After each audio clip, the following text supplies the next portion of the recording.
Continuamos entonces en esta serie de sermones del libro de los Hechos. Acompáñenme al libro de los Hechos. Y durante los sermones del libro de los Hechos hemos visto cómo el mandato de nuestro Señor Jesucristo de que la iglesia debía de expandirse y de que seríamos testigos hasta lo último del mundo. De ahí el título de esta serie de Me seréis testigos hasta lo último de la tierra. Hemos visto cómo esta promesa se ha cumplido. En el día de hoy vamos a estar viendo la inclusión de los gentiles en la iglesia. Vamos a estar estudiando el capítulo 11. Pero antes de adentrarnos en el capítulo, a manera de introducción, yo quisiera que usted medite por un momento en la siguiente pregunta. Si preguntáramos hoy, ¿cuál es el mayor problema que enfrenta la iglesia hoy? ¿Cuál es el mayor problema que enfrenta la iglesia hoy? Cuando me refiero a la iglesia, no pregunto solamente en nuestra iglesia, sino a la iglesia en todas partes del mundo. La iglesia visible en todas partes del mundo. ¿Cuál es ese problema? Yo estoy seguro que si recogiéramos cada una de las respuestas que usted posiblemente ya debe tener en mente, estoy seguro que tendríamos muchísimas respuestas, tan variadas como tantas en número. Porque somos buenos criticando y dando criterios. Eso se nos da muy bien casi a todos. También se nos da muy bien el poder dar un criterio o un argumento sobre esa pregunta, porque conocemos un poco el contexto en el que estamos. Los textos que vamos a leer a continuación nos presentan uno de los mayores problemas que la iglesia experimentó en su momento, quizás el mayor. El evangelio fue expandiéndose, como decíamos hace un instante, pero llegó hasta los gentiles, y ahora vamos a ver cómo fue ese proceso de inclusión a los gentiles que trajo consigo el mayor problema, o uno de los mayores problemas, con que la iglesia iba a lidiar en su historia. Leamos entonces el pasaje que nos compete hoy. Hechos capítulo 11. Vamos a estar dándole lectura a los versículos que veremos hoy, que serán del versículo 1 hasta el versículo 18. Dice así: Oyeron los apóstoles y los hermanos que estaban en Judea que también los gentiles habían recibido la palabra de Dios, y cuando Pedro subió a Jerusalén, disputaba con él los que eran de la circuncisión, diciendo: ¿por qué has entrado en casa de hombres incircuncisos y has comido con ellos? Entonces comenzó Pedro a contarles por orden lo sucedido, diciendo: estaba yo en la ciudad de Jope orando, y vi en éxtasis una visión, algo semejante a un gran lienzo que descendía, que por las cuatro puntas era bajado del cielo y venía hasta mí. Cuando fijé en él los ojos, consideré y vi cuadrúpedos terrestres y fieras y reptiles y aves del cielo, y oí una voz que me decía: levántate, Pedro, mata y come. Y dije: Señor, no, porque ninguna cosa común o inmunda entró jamás en mi boca. Entonces la voz me respondió del cielo por segunda vez: lo que Dios limpió, no lo llames tú común. Y esto se hizo 3 veces. Y volvió todo a ser llevado arriba al cielo, y he aquí, luego llegaron 3 hombres a la casa donde yo estaba, enviados a mí desde Cesarea, y el Espíritu me dijo que fuese con ellos sin dudar. Fueron también conmigo estos 6 hermanos, y entramos en casa de un varón, quien nos contó cómo había visto en su casa un ángel que se puso en pie y le dijo: envíame hombres a Jope y haz venir a Simón, el que tiene por sobrenombre Pedro. Él te hablará palabras por las cuales serás salvo tú y toda tu casa. Y cuando comencé a hablar, cayó el Espíritu Santo sobre ellos también, como sobre nosotros al principio. Entonces me acordé de lo dicho por el Señor cuando dijo: Juan ciertamente bautizó en agua, mas vosotros seréis bautizados con el Espíritu Santo. Si Dios pues le concedió también el mismo don que a nosotros que hemos creído en el Señor Jesucristo. ¿Quién era yo que pudiese estorbar a Dios? Entonces, oídas estas cosas, callaron y glorificaron a Dios, diciendo: de manera que también a los gentiles ha dado Dios arrepentimiento para vida. Amén. Oremos. Padre, estamos delante de tu palabra una vez más, tu santa palabra.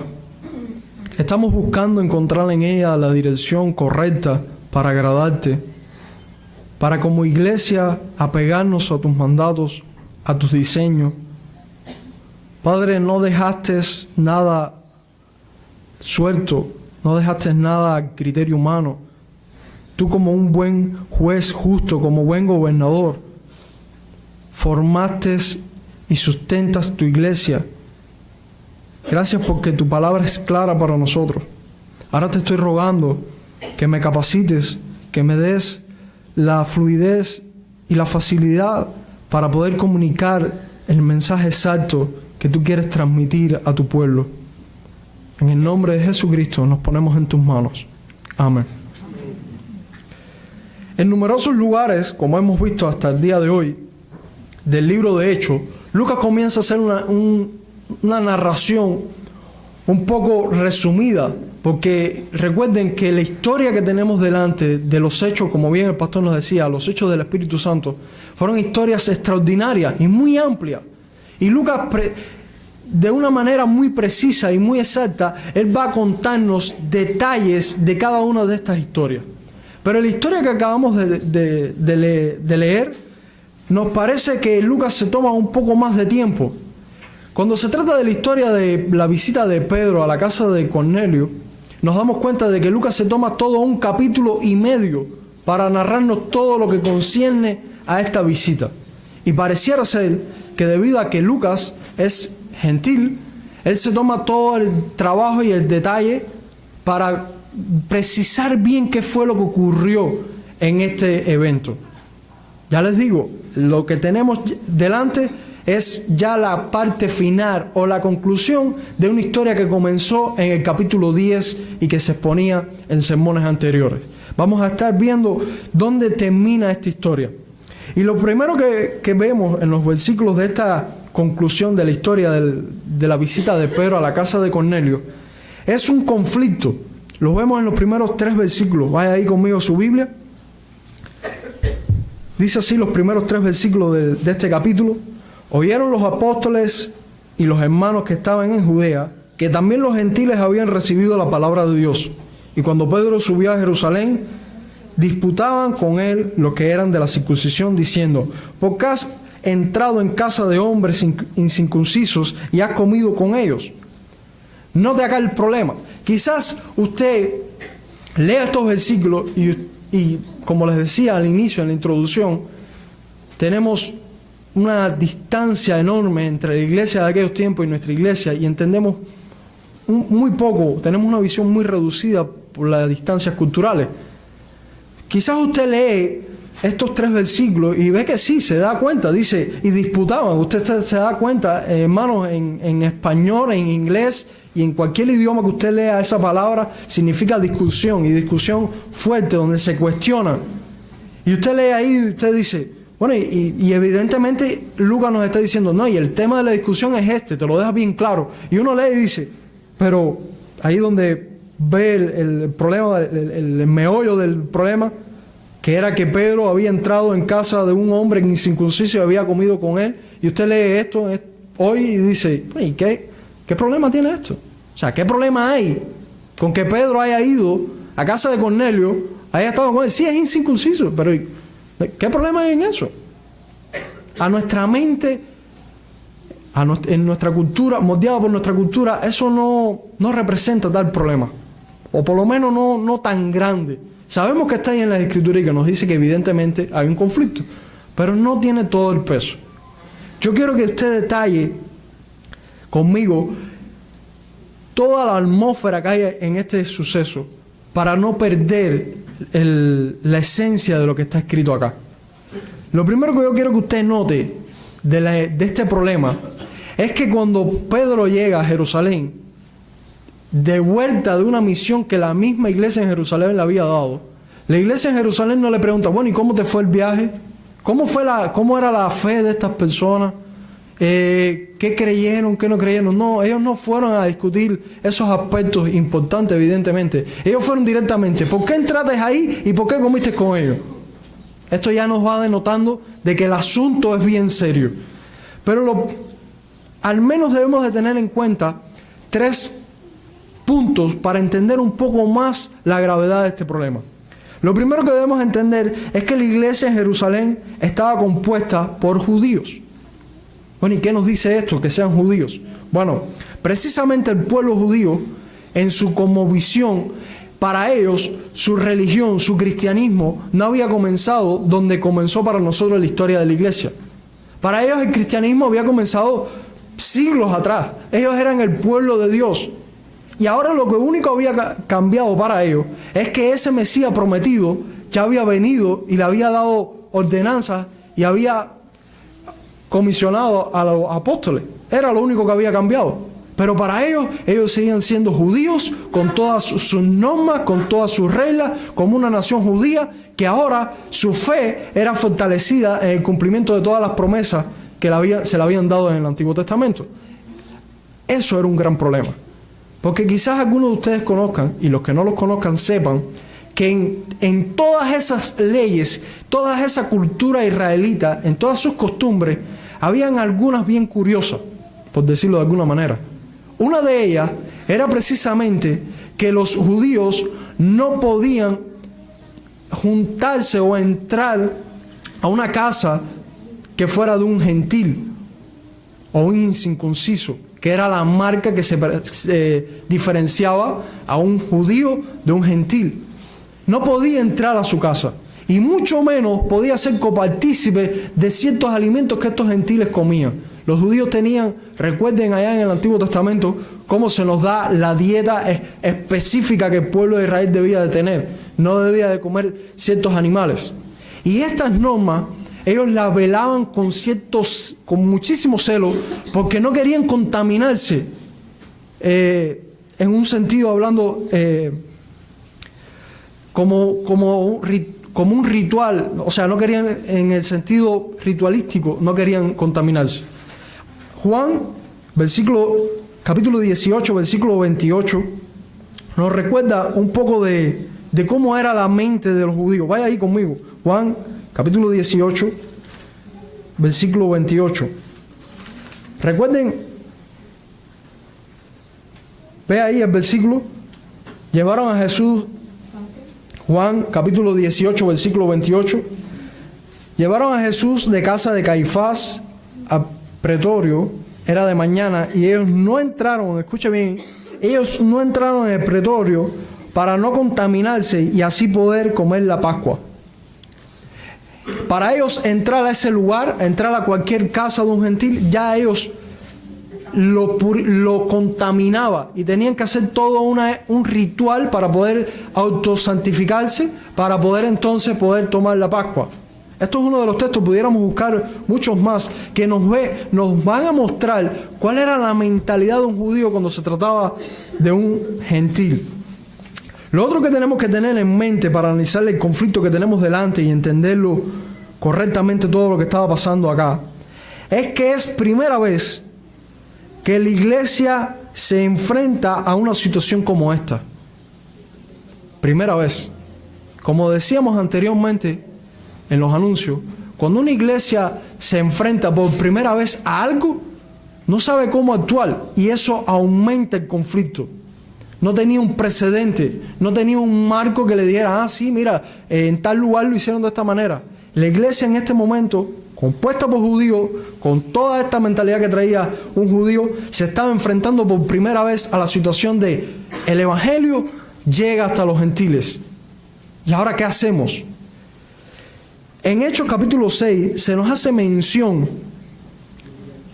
de un posible malentendimiento que nosotros podamos tener a la hora de leer las Escrituras, de un conflicto que hubo. Y cuando usted lee Hechos capítulo 6, vaya ahí, versículo 1, Dice así: en aquellos días, como creciera el número de los discípulos, hubo murmuración de los griegos contra los hebreos, de que las viudas de aquellos eran desatendidas en la distribución diaria.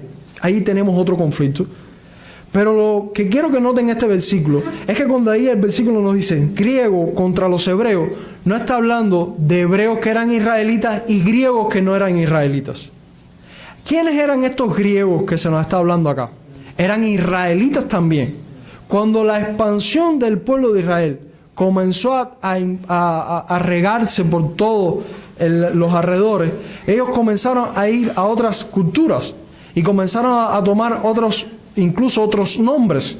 Empezaron a cambiar sus idiomas, empezaron a mezclar su cultura con otras culturas. Y esto es a los que se le llaman griegos. De hecho, para la época había una separación bien clara entre estos hebreos, que era, por decirlo así, una clase de judíos más conservadores.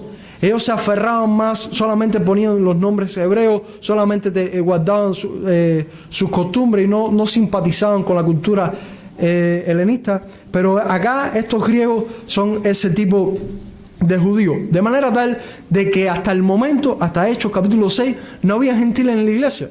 No habían lidiado con este fenómeno.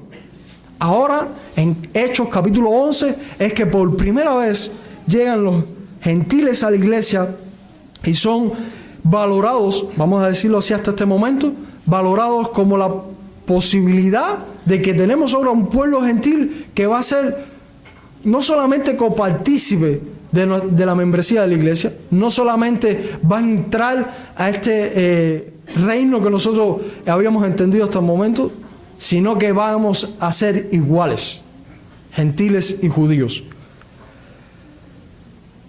La tercera cuestión que tenemos que tener presente, ya vimos de que no solamente era una cuestión cultural lo que encendía el problema, sino también que era una cuestión de que es un evento que está teniendo lugar por primera vez. Lo tercero es que es la trascendencia del problema.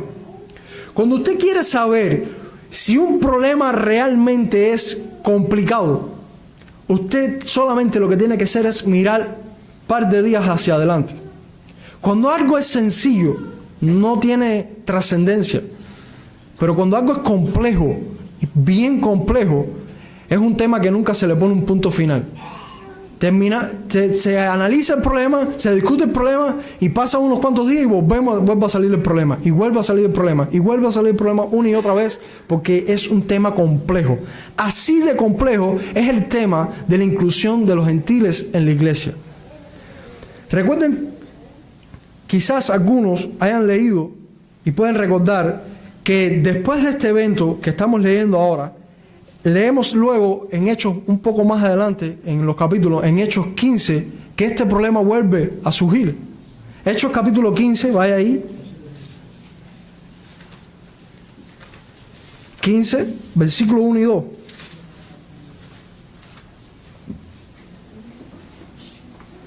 Entonces algunos que venían de Judea enseñaban a los hermanos: si no os circuncidáis conforme al rito de Moisés, no podéis ser salvos. Como Pablo y Bernabé tuviesen una discusión y contienda, mire bien, no pequeña, con ellos, se dispuso que subiesen Pablo y Bernabé a Jerusalén, algunos otros de ellos a los apóstoles y a los ancianos para tratar esta cuestión. Una vez más, ¿cuál es la cuestión? Los gentiles. Los gentiles tenían, según esta discusión, tenían que circuncidarse, tenían que guardar todas las normas que nosotros los judíos tenemos establecidas para poder ser salvos. Estamos estudiando y viendo Hechos capítulo 11. Y vamos a ver que ya van a pasar días y todavía en Hechos 15 va a repetirse la misma cuestión. La inclusión de los gentiles en la iglesia va a ser un problema y la iglesia tiene que lidiar con esto. Pero además, Pedro mismo había manifestado su aversión a entrar en el hogar de un gentil hasta que Dios le dijo que lo hiciera. O sea, el mismo Pedro, el que nosotros vamos a ver, que va a ser el protagonista en esta historia, quien va a contarnos la historia, Él mismo, como judío al fin, él no quería entrar a esa casa. Él no quería, hacía resistencia de compartir mesa con este gentil incircunciso. Recordemos un momento en Hechos 10, lo que Pedro dijo. Hechos 10, versículo 28. Y él les dijo: vosotros sabéis cuán abominable es para un varón judío juntarse o acercarse a un extranjero. Pero a mí me ha mostrado Dios que a ningún hombre llame común o inmundo. O sea, Pedro está diciendo, ustedes saben que nosotros creemos que esto es abominable para nosotros.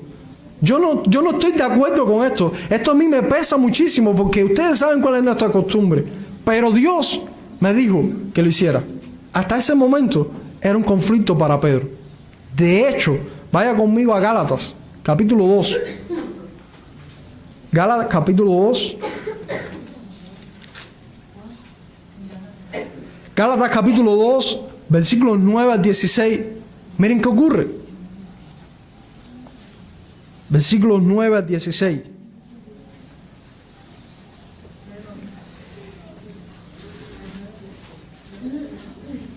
Y reconociendo la gracia que me había sido dada, Jacobo, Cefa y Juan, que eran considerados como columnas, nos dieron a mí y a Bernabé la diestra en señal de compañerismo para que nosotros fuésemos a los gentiles y ellos a la circuncisión. Solamente nos pidieron que nos acordásemos de los pobres, lo cual también procuré con diligencia hacer. Pablo acá hablando en Gálatas nos dice lo siguiente: pero cuando Pedro vino a Antioquía, le resistí cara a cara porque era de condenar. Y miren por qué era de condenar Pedro. Pues antes que viniesen algunos de parte de Jacobo, comía con los gentiles. Pero después que vinieron, se retraía y se apartaba porque tenía miedo de la circuncisión. Y en su simulación participaban también los otros judíos, de tal manera que aún Bernabé fue también arrastrado por la hipocresía de ellos. Pero cuando vi que no andaban rectamente conforme a la verdad del Evangelio, dije a Pedro delante de todos: si tú, siendo judío, vives como los gentiles y no como judío, ¿por qué obligas a los gentiles a judizar? Nosotros judíos de nacimiento y no pecadores de entre los gentiles, sabiendo que el hombre no es justificado por las obras de la ley, sino por la fe de Jesucristo. Nosotros también hemos creído en Jesucristo para ser justificados por la fe de Cristo y no por las obras de la ley, por cuanto por las obras de la ley nadie será justificado. Este mismo Pedro que tenemos ahora delante en Hechos capítulo 11, este mismo Pedro que vamos a ver que es quien va a dar el reporte de lo que está aconteciendo, él mismo, Pablo nos está diciendo que va a caer en esta hipocresía de no querer juntarse con los gentiles. Fíjense el tamaño del problema que tenemos delante.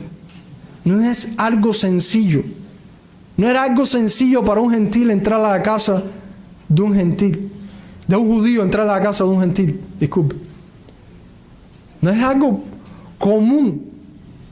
Es algo bien complicado, muy complicado.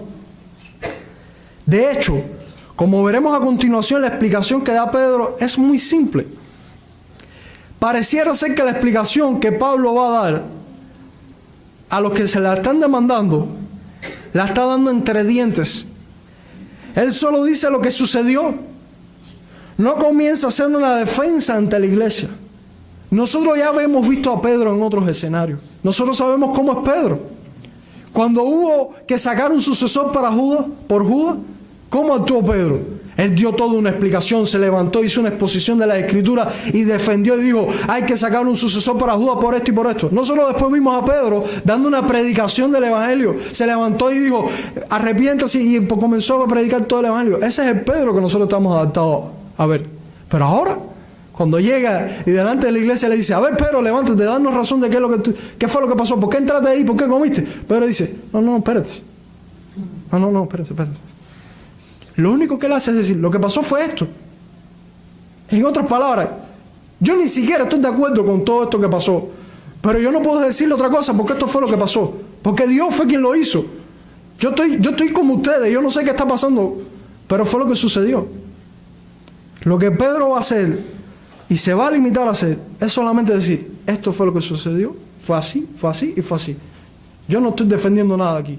Yo soy judío igual que ustedes y creo lo mismo que ustedes. Fíjense el tamaño del conflicto que tenemos delante. Los versículos a continuación, del 4 al 17, se nos va a narrar cómo fue ese recuento que Pedro hizo ante la demanda que se le estaba dando. Veamos cuáles son estos argumentos que Pedro describe como de donde sale la solución a este conflicto que tenemos delante. Entonces versículo 4, comenzó Pedro a contarles por orden lo sucedido diciendo. El versículo no nos dice, y comenzó Pedro a hacer una defensa, y comenzó Pedro a buscar el recurso. No. Él lo único que va a hacer va a ser contarles. Lo primero que le cuenta es lo siguiente, versículo 5. Estaba yo en la ciudad de Jope orando. Yo estaba orando. Lo primero que Pedro hace es dirigir la atención de lo que lo escuchan hacia el máximo responsable de lo que había acontecido. Dios. Yo estaba ahí orando. Miren a Dios. Él fue el que hizo y dijo todo lo que debía de acontecer. Él estaba orando, o sea, no estaba planificando un plan para ir a ver allá a los gentiles y que él no estaba preparando su sermón y ahora voy a decir esto y esto otro. No. Él sencillamente estaba orando. Todos los que estaban escuchando a Pedro entendieron claramente, porque es fácil de entender, que la oración es un acto donde el hombre se rinde su voluntad a Dios y lo adora. Si los discípulos de Cristo habían aprendido algo bien, eso fue lo referente a la oración. Ellos en reiteradas ocasiones habían visto a Cristo orar. Cristo le había dejado no solamente cómo debían de orar, sino que les modeló, les enseñó cómo debía de ser la oración. Así que Pedro solamente está diciendo, ustedes saben que cuando estamos en oración no buscamos nuestra voluntad, sino la de Dios. Ese es el patrón que los discípulos habían aprendido de Cristo. Cuando yo estoy ahí en oración, ustedes saben lo que es la oración, ¿verdad? Yo no estaba buscando mi voluntad, sino la del Padre. Por tanto, no son mis ideas las que prevalecen, sino las de Dios. El concepto de la oración era un argumento bien fuerte y el primero que debía de dar Pedro en esta situación. Porque él sabía que sus oyentes, ahí estaban los 12, el resto de los apóstoles y otros discípulos, entendían claramente lo referente a la oración. Qué lástima que aún en la iglesia de estos días, con todas las deficiencias que tenemos, lamentablemente la mayoría de hoy no ve la oración como tal. Si a una persona hoy en día tú le dices, para comenzar una explicación, yo estaba orando, lamentablemente lo que viene comúnmente a nuestras mentes es que esa persona estaba así orando, era dándole lo que iba a hacer a Dios. Dios, hoy yo voy a ir para allá y voy a hacer esto. O sí, orando, yo tengo pensado hacer esto. O mira, tengo esta preocupación. Eso no era lo que entendían estas personas cuando se hablaba de la oración. Cuando se trataba de la oración, Pedro lo que está diciendo es, ustedes saben que en la oración un hombre se rinde a la voluntad de Dios. Ese es el contexto donde va a comenzar la explicación de Pedro. Y es el primer argumento que Pedro nos da. El segundo grupo de argumentos lo podemos ver en el versículo 5 en adelante, hasta el 10. Vaya ahí a la Biblia. Y vi en éxtasis una visión, algo semejante a un gran lienzo que descendía, que por los 4 puntas era bajado del cielo y venía hasta mí. Cuando fijé en él los ojos, consideré y vi cuadrúpedos terrestres y fieras y reptiles y aves del cielo. Y oí una voz que me decía, levántate, Pedro, mata y come. Y dije, Señor, no, porque ninguna cosa común o inmunda entró jamás en mi boca. Entonces la voz me respondió del cielo por segunda vez, lo que Dios limpió no lo llames tú común. Y esto se hizo 3 veces y volvió todo a ser llevado arriba al cielo. Obviamente, el propósito de esta revelación que Dios le está haciendo a Pedro era preparar a Pedro para lo que iba a acontecer después en casa de Cornelio. Lo que iba a suceder, Dios le estaba preparando la mente a Pedro, y Pedro evidentemente necesitaba esta preparación, porque fíjense la primera reacción que Pedro da: no, yo no puedo hacer eso, porque mis costumbres y todo lo que habíamos visto anteriormente. Vemos en Hechos 10, versículo 17, cuál fue la reacción de Pedro cuando recibió la visión, un poco más detallada. Hechos capítulo 10, versículo 17. Y mientras Pedro estaba perplejo dentro de sí sobre lo que significaba la visión que había visto, he aquí los hombres que habían sido enviados por Cornelio, los cuales preguntando por la casa de Simón, llegaron a la puerta. Dice el versículo 17, mientras Pedro estaba perplejo dentro de sí. Pedro vio esa visión y él no sabía qué estaba viendo. Él no entendía. Él veía esa visión y decía: ¿y esto qué está sucediendo? Solamente luego, cuando se desenlaza la historia, es que Pedro entiende y luego puede explicarle, cuando se le da la demanda, qué era lo que estaba sucediendo y por qué Dios le estaba dando explicación de que no llames, como dice el versículo, lo que Dios limpió no lo llames tú común o inmundo. Pedro estaba siendo ilustrado para que viera que Dios estaba extendiendo la salvación a todo tipo de pueblo. Lo tercero que vemos en la narración, o lo que nos está explicando Pedro, es la visita a casa de Cornelio. Notemos cómo Pedro describe los sucesos de la visita ante este auditorio. Versículo 11 hasta el 17 vamos a leer. Y aquí, luego llegaron 3 hombres a la casa donde yo estaba, enviados a mí desde Cesarea, y el Espíritu me dijo que fuese con ellos sin dudar. Una vez más Pedro dice: yo no fui porque yo quise, el Espíritu me dijo y fui. Fueron también conmigo estos 6 hermanos, o sea, haciendo referencia a los testigos que tenía ahí con él, y entramos en casa de un varón, quien nos contó cómo había visto en su casa un ángel que se puso en pie y le dijo: envía hombres a Jope y haz venir a Simón, el que tiene por sobrenombre Pedro. Él te hablará palabras por las cuales serás salvo tú y tu casa. Cuando comencé a hablar, cayó el Espíritu Santo sobre ellos también, como sobre nosotros al principio. Entonces me acordé de lo dicho por el Señor cuando dijo: Juan ciertamente bautizó en agua, mas vosotros seréis bautizados con el Espíritu Santo. Si Dios, pues, les concedió también el mismo don que a nosotros, que hemos creído en el Señor Jesucristo, ¿quién era yo que pudiese estorbar a Dios? Una vez que Pedro dirige a su audiencia y le dicen: no soy yo el responsable de todo lo sucedido, es Dios. Lo otro que Pedro va a hacer es decirle: miren, lo que ocurrió acá fue lo mismo que nos ocurrió a nosotros, de la misma manera. Y la introducción que Pedro está dando al decir, casi no comienzo a hablar, y cuando comencé a hablar es un recurso literario. No es que literalmente Pablo no había pronunciado palabras, porque ya vimos en el capítulo anterior cuál fue el discurso de Pedro. Pedro solamente está diciendo: no tuve que adentrarme mucho en la revelación del Evangelio, nada más que puse un bosquejo sencillo, una introducción del Evangelio. Todas las pautas principales del Evangelio sucedió exactamente igual. Las mismas manifestaciones que el Espíritu Santo obró sobre nosotros, ahora está obrando sobre este pueblo gentil. El derramamiento del Espíritu Santo sobre los judíos en Jerusalén fue un acontecimiento importantísimo en la historia de la iglesia. Ahora Pedro explica que los gentiles también han recibido ese don del Espíritu Santo.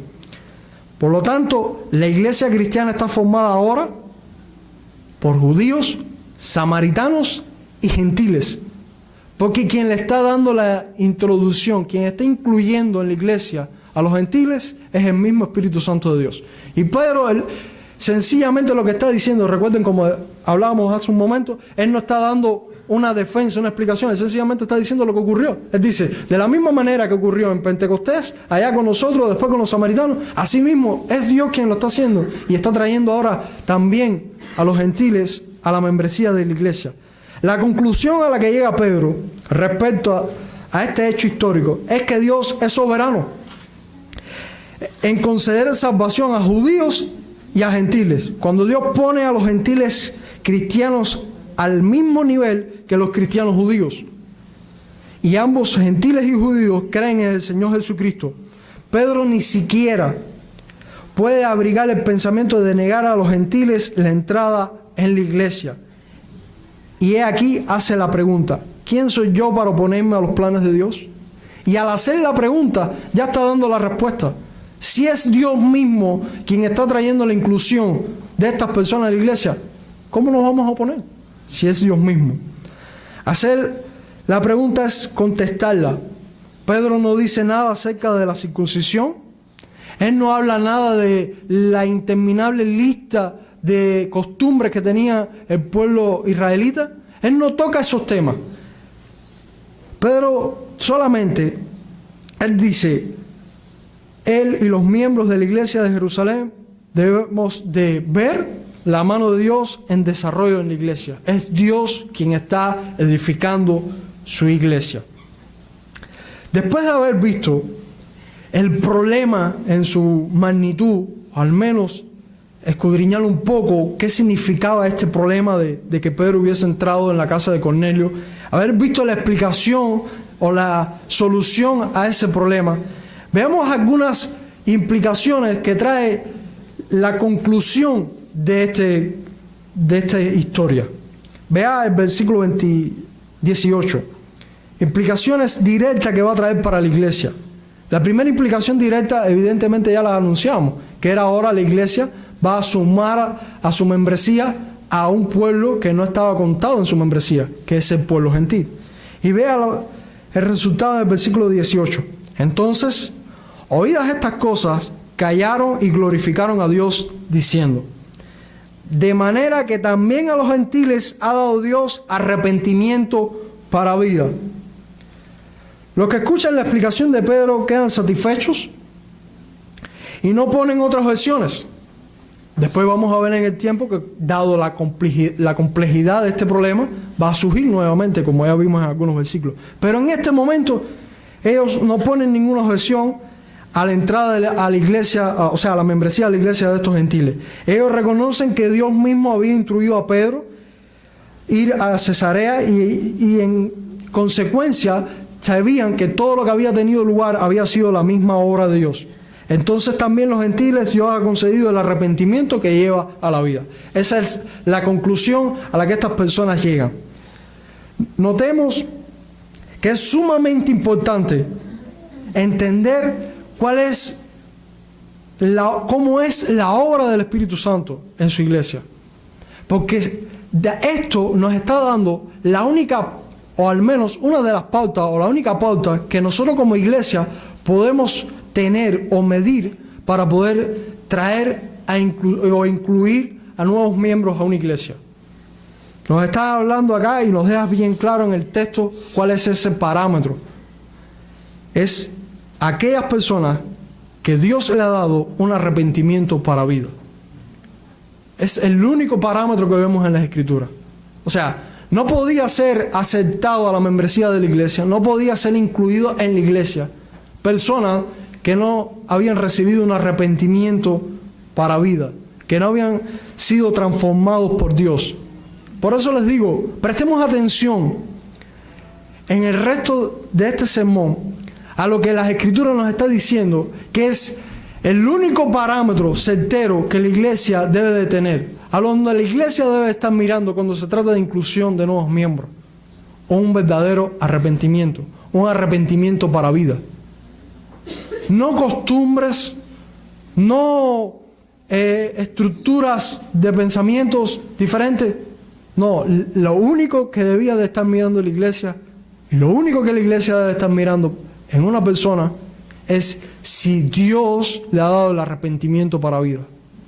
Si el Espíritu Santo le ha dado ese don.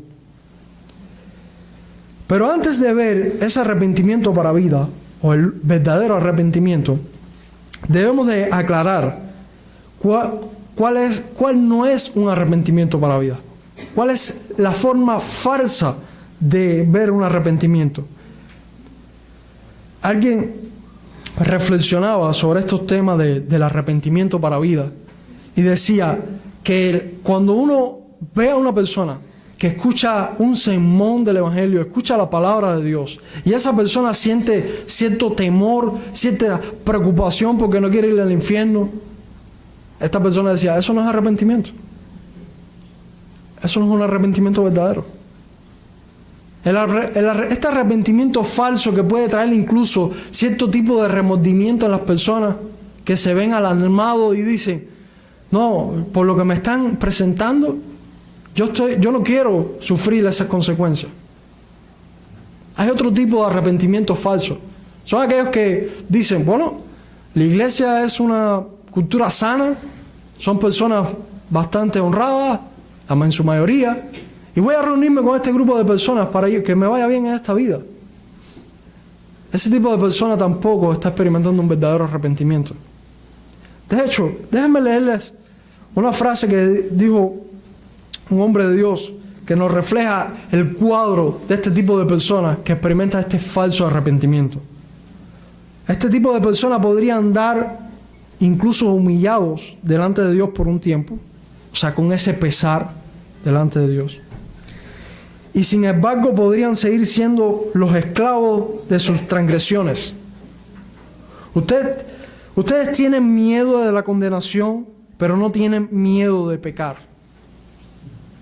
Tienen miedo del infierno, pero no le temen a sus iniquidades. Tienen miedo de ser arrojados al pozo, pero no temen endurecer sus corazones contra sus mandamientos. No es verdad, oh pecador, dice este hombre, refiriéndose a estos hombres que experimentan un falso arrepentimiento. No es verdad, oh pecador, que le tienes pavor al infierno. No es el estado de tu alma el que te turba, sino el infierno. Si el infierno fuera extinguido, tu arrepentimiento se extinguiría. Si los terrores que te esperan fuesen eliminados, pecarías más pérfidamente que antes, y tu alma se endurecería y rebalaría contra tu sombrero. Hágase esta pregunta. Si no existiera el infierno, ni ninguna condenación, ¿aún así aborrecerías el pecado? Si no existiera ninguna de estas condenaciones y las personas fuera de la iglesia fueran igual de morales y experimentaran las mismas cualidades, yo sé que es un ejemplo demasiado lejano, pero quédese ahí y piense por un momento. Evalúese usted mismo, evalúe su arrepentimiento, si es genuino o no. ¿Permaneceríamos en la fe? ¿Qué nos aterra más? ¿El infierno, los pesares de este mundo, o el pecado que tenemos dentro, o el estado de nosotros delante de Dios? Pasemos a ver qué es un verdadero arrepentimiento. ¿Qué es aquel arrepentimiento para vida que solamente debe ser el patrón que una iglesia debe de tener para incluir y recepcionar a nuevos miembros? En primer lugar, es un don de Dios. Versículo 17. Vaya allá a su Biblia. Si Dios, pues, le concedió también el mismo don que a nosotros que hemos creído en el Señor Jesucristo. Lo primero, ahí claramente que vemos en la Escritura, que el arrepentimiento no es algo que el hombre tiene, que puede autogenerarse arrepentimiento, que puede inventarse el arrepentimiento, que puede generar de él mismo este dolor que trae el arrepentimiento. No, eso es algo que solamente puede hacer Dios en un hombre. Es un don de Dios. Lamentablemente hay muchas personas que creen, iglesias que creen, que como es algo que los hombres pueden hacer por sí solos y de sí mismos, todo eso comienza, en primer lugar, comienza a minar la membresía de la iglesia. Porque ahora estás trayendo a hombres a la membresía, estás trayendo personas a la membresía de una iglesia que no son creyentes verdaderos. Empiezas a medir a una persona no por lo que Dios hace en la persona, sino por lo que la persona puede hacer por sí misma. Y caen entonces en un mejoramiento humano. Lo segundo que trae el verdadero arrepentimiento es que es para vida. Debemos entender que aquel arrepentimiento que arrepentimiento verdadero va acompañado de una vida eterna.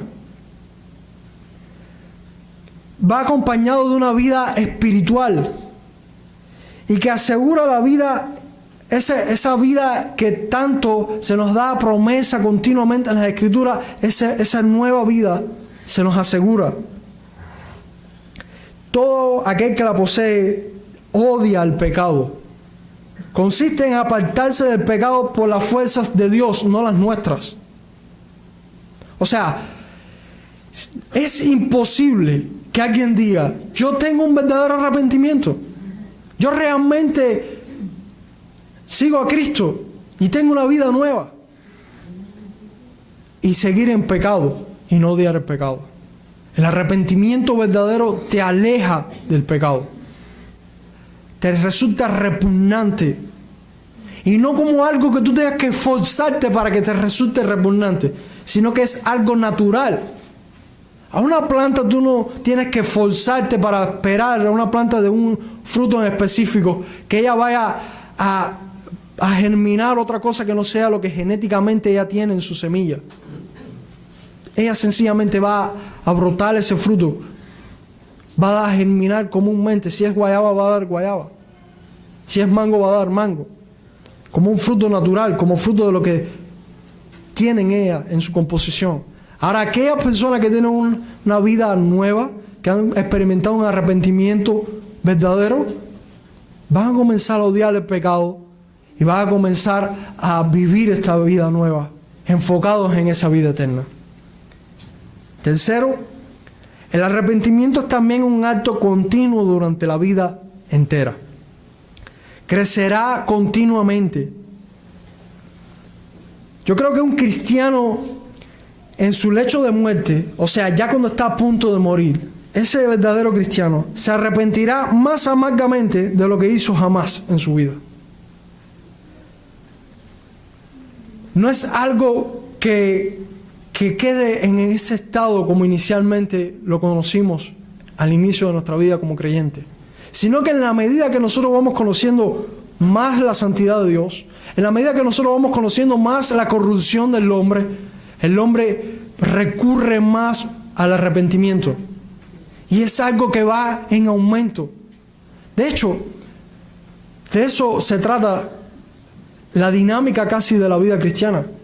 No es un hombre que vive sin pecado y que es santo, perfectamente santo, sino es un hombre que debido a que conoce la corrupción que hay en él, debido a que conoce el pecado que está afuera, él va a fallar, pero va a arrepentirse, se va a doler, va a alejarse de eso, va a buscar fortaleza en Dios, porque ahora en él hay una vida diferente. Amén. Déjenme hacer un pequeño paréntesis en este punto del arrepentimiento para vida. Hay algunas personas que piensan que no se han arrepentido lo suficiente para venir a Cristo. Hay personas que dicen, no, a ver, yo todavía tengo que hacer ciertas cosas, dejar ciertas cosas. Todavía no puedo acercarme a Cristo. Siento pesar por cómo estoy, pero es un pesar que creo, a mi propio entendimiento, que es un pesar muy pequeñito, que no me alcanza como para un arrepentimiento como el que estás hablando. Miren, con ese arrepentimiento que tienes, ahora mismo, con eso que sabes, es suficiente para ir a Cristo. No existe tal cosa como un arrepentimiento perfecto. Déjenme preguntarle a esas personas, ¿cuánto entonces tienes que arrepentirte y cuánto es necesario? Dime una medida para venir a Cristo. No existe tal medida. No hay manera de medirlo. Sencillamente el arrepentimiento para vida es una obra que el Espíritu hace en tu vida y que va a seguir haciendo, perfeccionando hasta que Cristo venga. Y que vas a tener que recurrir ahí, no como un lugar de visita, sino como un lugar de permanencia para poder crecer en santidad. Así que por muy pequeño, por muy insignificante que sea tu entendimiento del arrepentimiento, como si tan solo reconoces y entiendes que estás muy mal delante de Dios y que necesitas de Dios y no entiendes mucho más, corre con eso que sabes a Cristo. Corre con todas tus fuerzas a Cristo. O sea, lo único que necesita un hombre para ser salvo no es la circuncisión, no es no entrar en casas de gentiles, no es tener ciertas costumbres. Lo único que necesita es parar ahí mismo el camino por donde vas. Para ahí mismo, detente, da la vuelta. Y no estoy haciendo acá una ilustración o una metáfora infinitamente interminable de explicarlo, de entender. No, lo único que se trata es de que esa vida que llevas, donde tú mismo eres tu propio consejero, donde tú mismo dices qué hacer y cómo actuar, deténla. Detén esa vida. Acércate a Cristo. Busca en las Escrituras. Acércate a la iglesia de Cristo. Busca cómo andar en una vida nueva. Ese desespero, ese dolor que hablábamos anteriormente que trae ese arrepentimiento verdadero, te va a llevar solo a los pies de Cristo. Y después ese mismo Cristo, que es nuestro Señor y Salvador, ese mismo Cristo va a instruirte, va a darte las pautas necesarias para que vivas en esa nueva vida. Pero es todo lo que necesitas. Por último, para terminar, Iglesia Bíblica de Jesucristo, aprendamos algo de esta primera iglesia en Jerusalén. Veamos cómo la iglesia en Jerusalén le costó un poco de trabajo, bastante. Lo vemos en la historia cómo sigue arrastrando con este tema de la nueva inclusión en su membresía. Hoy, iglesia, debemos aprender que la salvación de las personas es única y exclusivamente de Cristo, que Él, nuestro Dios, es quien le extiende soberanamente a todo tipo de personas. Fuera de quizás muchos marcos y esperanzas que nosotros tenemos en nuestras mentes, Él puede obrar soberanamente y llevar su evangelio. O sea, entendamos que esas personas que hoy nosotros vemos como fuera completamente, inaceptable para convivir en una iglesia, que no nos pasaría por la mente, que incluso decimos, ¿para qué voy a hablar con esas personas?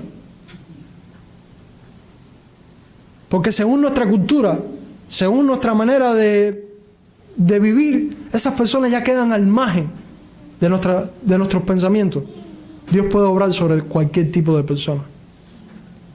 No solamente, escuche bien, no solamente preparémonos para eso, sino procurémonos también acercarnos a todo tipo de personas y llevar el evangelio. Por último, entienda algo. Toda esta resistencia que la iglesia hizo, fíjese bien en quiénes eran la audiencia a la que Pedro le estaba hablando. No era una iglesita que estaba en Jerusalén ahí, que se formó con producto de la expansión. No eran 3 o 4 creyentes que por allá no habían sido bien instruidos y tenían alguna incertidumbre. Bueno, pero tenemos que aceptarle la membresía, pero tenemos... No. Estamos hablando de los mismos apóstoles.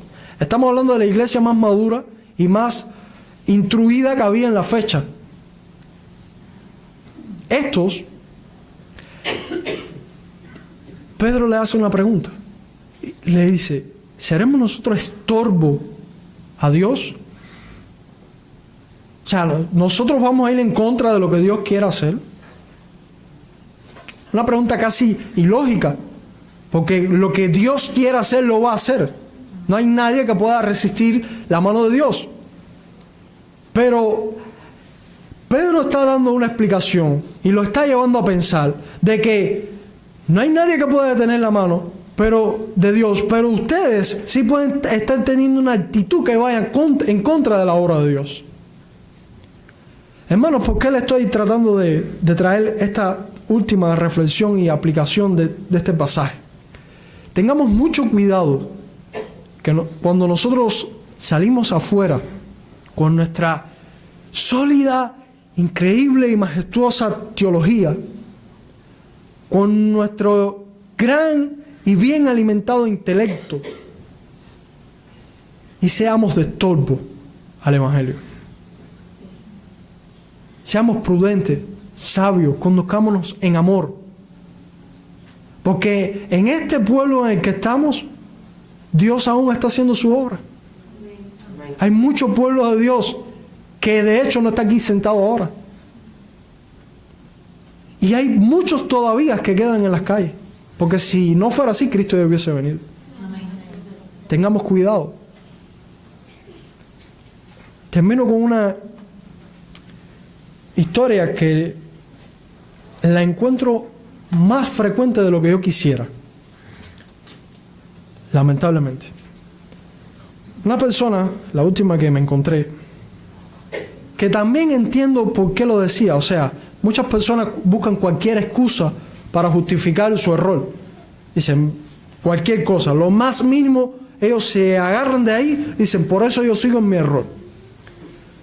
Pero bueno, esta persona, de paso les digo que era una anciana, mayor, mujer, y en un tono muy dolido, me dice, yo estoy en una posición teológica, yo entiendo algunas cosas del Evangelio, y puede ser que estén erradas. Pero la forma, y me lo dijo así, con nombres y apellidos, la forma en que fulano de tal, y fulano de tal, y tal otro, vinieron a mí con ese Evangelio, fue tan incorrecto que me mataron, me atropellaron. Esas doctrinas de lo que ustedes sacan una bandera tan grande de cómo debe funcionar la iglesia, de cómo es que el hombre es salvado por Dios, que comúnmente se conoce como calvinismo, para los que no saben todavía de lo que estoy hablando, y de la reforma. Vino casi a asesinarme con esas doctrinas. Me dijo de todo me dijo, ofensivamente. Tengamos cuidado de estar siendo estorbo a la presentación del Evangelio. Tengamos cuidado de estar siendo impedimento para que ese Evangelio llegue claramente. Hagámoslo. No estoy diciendo que no lo hagamos. Presentemos, porque Dios nos los manda y nos está demandando que la iglesia sea columna y baluarte de su verdad. Y debemos de continuar fungiendo nuestras funciones. Pero en amor, con paciencia, recordando que los que estábamos en esos lugares, hasta hace muy poco, éramos nosotros mismos. Y que de hecho podemos tener muchísimo que aprender todavía. Muchísimo que aprender.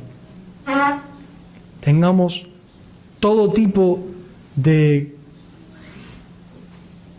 discusión, todo tipo de confrontación. Tengámoslo así, por amor a la iglesia, por amor a su palabra, porque Dios lo manda. Pero que cuando terminemos esa discusión, procuremos esto. Cuando terminemos que la persona se haya expuesto correctamente el Evangelio, procuremos este final que ahora vamos a leer.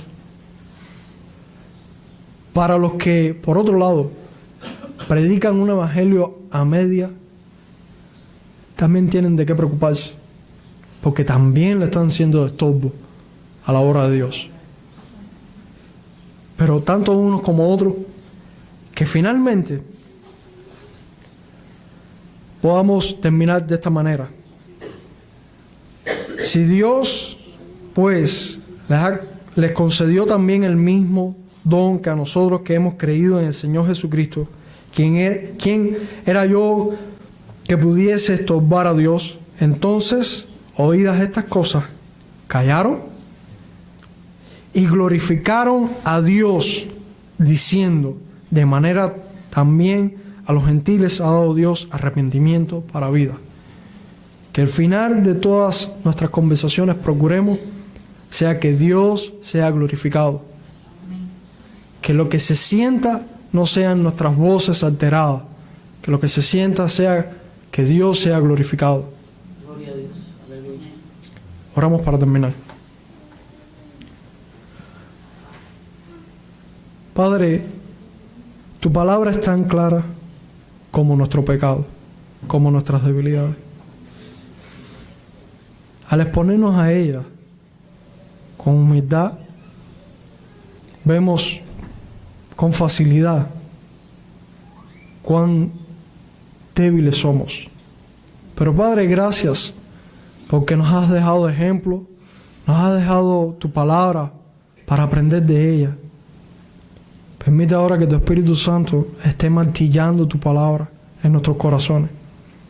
Que esta predicación se quede en nuestra mente durante la semana y que podamos recurrir a ella una y otra vez. Que podamos sacar provecho de ella. Padre, que tu palabra sea como espada de doble filo, que penetre en nuestros corazones, que cumpla su propósito en nosotros. Padre, tu evangelio sabemos que es poderoso para salvar a los pecadores. No hay otra forma, no hay otro ingenio humano, no hay otra actividad por la cual un hombre pueda ser salvo, solamente por tu evangelio.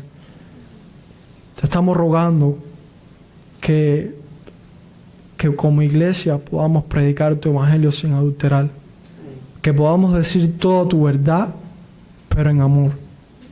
Padre, como iglesia te estamos pidiendo que este lugar sea un lugar donde siempre se predique tu verdad, tu evangelio, para esos que vienen a escuchar por primera vez, esos que aún permanecen lejos de ti, y que puedan ser, Padre, ministrados por tu Espíritu Santo, y que tu Espíritu Santo le estés dando ese don, ese regalo del arrepentimiento. Padre, también te estamos rogando que nos des sabiduría para no dejar abierta nuestra membresía y que en nuestras filas no entren personas que tú nos has regenerado, porque sabemos el daño que hace a tu iglesia. Permítenos permanecer en santidad. Pero Padre, también ayúdanos, Padre, a no ser estorbo, sino a alentar, a procurar que muchos más se sumen a nuestra iglesia. Que podamos crecer en número para la gloria de tu nombre. Que podamos crecer y madurar espiritualmente, de tal manera que seamos eso que tanto te hemos pedido durante todos estos años en los cultos de oración, que seamos una cuna, un lugar apropiado para esas personas que tú traes y sumas a tu iglesia. En el nombre de Jesucristo. Amén.